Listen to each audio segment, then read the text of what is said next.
Акылдуу аял эринен акча сурайт. Акча бер, акча бер, акча бер, буга акча жок, ага акча жок. Баягы өзгөчө биринчи башында үйлөнгөндө жылуулук, баягы жакындык күчтүү болот дагы. Жан, акча бер, жан, буга акча керек, жан, юкага акча керек, жан, буга акча керек деп, жан деген сөз менимче бул эң көп колдонулган сөз болсо керек. Жаным, өзбектөрдө жаным, кыргыздарда жаным, жаным. Ошентип акча сурайт.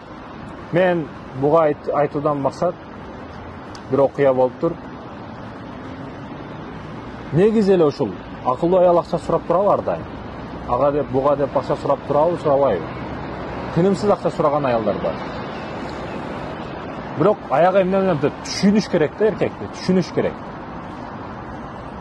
Эркек негизи билип эле турат.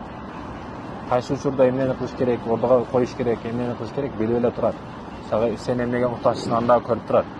Бирок орду менен кылыш керек бардык нерсени. Ашыкча талап кылуу бул ажырашууга алып келет экен.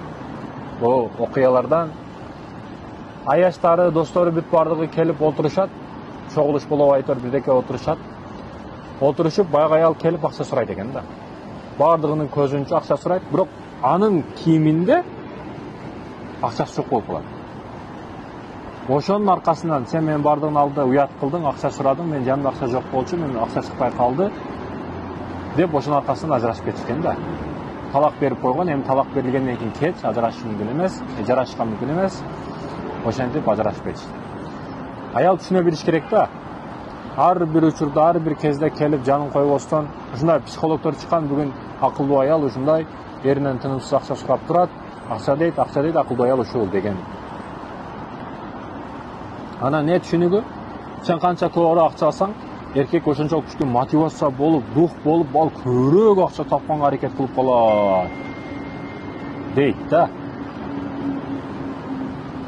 Анын акчасы көбөйүп кетсе, сиз кайра сурай берсеңиз, ал күчтүү акчалар таап, анан экинчи аял алып кетпесин?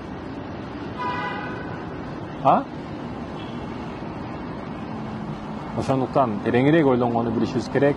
Ар бир маселени китеп окушубуз керек да. Китеп окубасак болбойт, илимибизди өркүндөтпөсөк болбойт.